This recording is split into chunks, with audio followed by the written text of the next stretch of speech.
여관이라고 해서 조선시대에 그 숙박업소. 심지어 남성들까지 나가는 네? 침대 접해. 반역. 제 인상입니다, 여러분. 그래가지고 주체적으로 뭔가 일을 했던 사람이라는 점에서.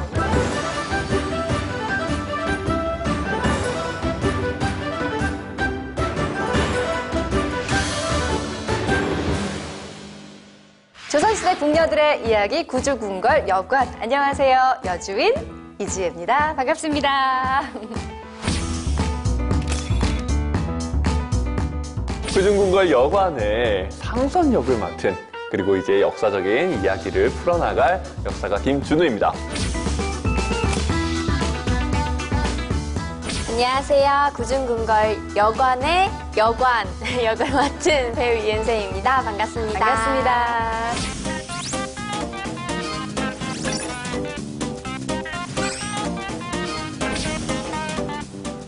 예, 마마님. 너가 만난 분이 정말 겸사서 나으리라면 남들 앞에서 함부로 그분 욕하면 안 돼. 방송을 하면서 한복을 입을 경우가 많지는 않지만 사실 이렇게 상국 목장을 입은 건 처음인 것 같아요. 저는 한복을 꽤 최근에 입었어가지고 드라마 너무 잘 봤어요. 지금 마치 제 옷을 입고 있는 것 마냥 너무 편하네요. 너무 잘 어울리시고. 저는 사실 우리 김준우 선생님이 네네. 정말 찰떡이다. 아, 정말 잘 어울리시는데요? 예천아 예천아. 저는 사실 처음 들었을 때 여관에 대한 이야기를 한다고 해서 아, 조선시대의 잠자는 곳에 대한 이야기를 뭐 전국 방방곡곡을 도는 건가 생각했거든요. 근데 그 앞에 구중궁궐이라는 말이 붙어서 아, 조선시대에는 궁궐 안에도 여관이 있었나? 이런 생각을 했었거든요. 그렇게 생각할 수 있는데 이 여관은 한자로 여성할 때 그 여자에다가 관료할 때 그 관자입니다. 그러니까 여성 관리, 즉 여관이 되는 거죠. 그렇군요. 오. 그럼 이제 구중궁궐의 궁녀 이야기인 거네요. 또 제가 궁녀였어가지고. 그렇죠. 아, 우리 윤샘 씨가 전공이네요. 궁녀입니다. 오늘 주인공 구중궁궐 여관의 여관. 기억에 남는 대사 있으면 좀 보여주세요. 궁녀로서 감히 꿈꿀 수 없는 행복을 맛보았어요. 그 대가가 죽음일지라도 전 상관없어요. 이게 궁녀의 마음을 정말 다 담고 있는 것 같아서 제가 제일 아끼는 대사예요. 거기서 맡은 역할이 나인인 거죠. 네, 저는 나인이었고 세다방 나인을 맡았었습니다. 세다방. 고생 많이 하셨겠네요. 힘든 일이에요. 네. 궁녀하면 딱 떠오르는 단어가 있지 않습니까? 삼천궁녀 의자왕. 학생들은 걸상왕이라고도 불리는 그 의자왕이 있습니다. 원래 의자왕은 의롭고 자애로운 왕이라는 뜻의 의자왕이에요. 초반에 굉장히 좀 정치를 잘한 그런 왕이라고 알려져 있습니다. 근데 항상 그 뒤에 붙는 게 삼천궁녀라는 거죠. 삼천이라는 말은 어디에도 없습니다. 그럼 어디서 만들어진 거죠? 삼천궁녀가 뛰어내렸다라고 하는 거는 당시 이제 삼국시대를 기록한 그런 역사서에는 남아있지는 않습니다. 근데 오늘 그 여성한테 공무원, 관리직을 줬다. 직책과 어떤 역할, 위치를 줬다. 저는 좀 의아하게 생각이 됐어요. 기본적으로 조선시대 때에는 성리학적 유교 규범이 이제 자리 잡고 있던 시기예요. 근데 이제 성리학에 있어서는 남녀 구별이 엄격합니다. 네, 그러다 보니까 왜 모든 대부분의 주요 관리들은 다 남성들. 그렇죠. 그리고 이제 가정에서의 법도도 남성 위주로. 뭐 예를 들어서 자식을 낳았어요. 아들이야. 대르리여야 돼. 잘했어. 딸이야. 딸이네. 소방 맞고 그랬잖아요, 예전에는. 그러니까요. 사실 남존여비라고 생각이 되는 그런 시기인 건 맞아요.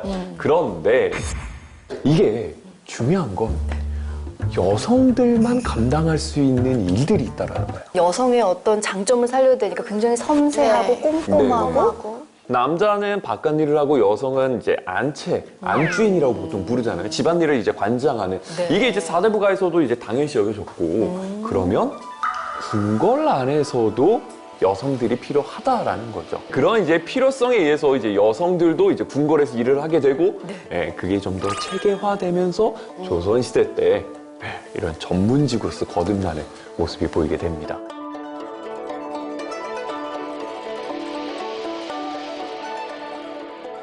궁녀도 계급이 있는 거예요? 궁녀 같은 경우에는 궁궐에서 일하는 여인들이 되겠습니다. 근데 이 궁궐에서 일하는 여인들의 종류들이 좀 다양해요. 위에서부터 볼게요. 네. 자, 제일 위에 왕비가 있습니다. 그러나 그들은 왕의 부인이기 때문에 해당이 되지 않습니다. 그 밑에의 부인, 정식 왕비 말고 후궁들이라고 있어요. 후궁을 이제 1품부터 4품까지 이렇게 툭툭툭툭툭 내려오게 돼 있어요. 이들은 왕의 말 그대로 여자들이고 자식까지 출산한 사람들입니다. 그 다음에 5품부터 9품까지 이런 식으로 품계가 딱딱딱딱딱 내려와 있는데요. 이 위쪽을 상궁이라고 얘기를 합니다. 네, 그리고 이 상궁이 되기 전에는 이제 나인이라고 얘기를 하고요. 아까 뭐 삼국시대부터 궁녀가 있었다고 하셨는데 네네. 그럼 언제부터 관료가 된 거예요? 관료는 관료는 어떤 사람들을 관료라고 부를 수 있는가? 일단 국가에 소속돼서 일을 해야 되죠. 그렇죠. 네, 그러니까 이제 공무원인 거죠. 그다음에 두 번째, 일을 하는 대가로서 급료를 받아야 돼요. 근데 사실 그 전까지는 저는 궁녀는 그냥 왕궁에서 일하는 노비 정도로만 생각을 했었거든요. 근데 급료를 받았다? 굉장히 깜짝 놀라는 이야기입니다. 근데 사실 그동안 우리가 몰랐던 거지. 유교 사회긴 했지만 조선 사회가 여성 인권을 위해서 그래도 노력을 많이 했네요. 조선시대 때, 세종대왕 때부터 이런 것들을 적극 장려해서 특히나 노비 중에서도 만약에 출산을 했으면 네. 출산하고 바로 이식시키지 마라. 의무적으로 얼마 기간 동안은 쉬게 해줘라. 라는 얘기를 할 정도로 굉장히 훌륭한 이런 일들도 있습니다. 노비인데도요? 네.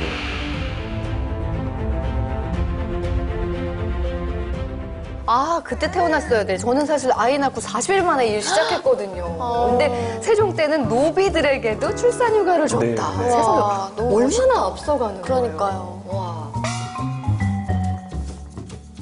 이 궁녀로 들어가는 게 굉장히 좀 어렵습니다. 보통 나이가 어느 정도냐면 10살 내외의 아이들이 들어가요. 보통 우리가 초등학교 입학해서 학교 가듯이 정말 엄마 손잡고 궁궐에 이제 들어가는 거죠. 그래서 그들을 이제 애기 나이?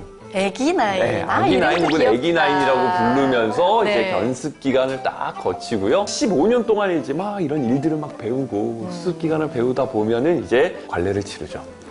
그래서 왕의 여자 아닙니까? 왕과 결혼식을 합니다. 결혼식을 하고 상징적으로 네. 너희들이 이제 왕의 여자로 정식으로 됐다. 그러면서 이제 나인으로 이제 올라가는 모습이 보이는 거죠. 결혼식 촬영하면 나인들은 이제 또 반찬 이렇게 다 음식도 이렇게 바쳐야 하고 다 잡혀 있더라고요. 맞아요. 어땠어? 저 학교에서 잘 드셨어? 계례상이 초라해서 걱정했는데 오히려 맛있다고 칭찬해 주셨어. 내가 올린 음식도 다 드시고. 제가 이제 제일 궁금한 게 아까 들었던 그 월급.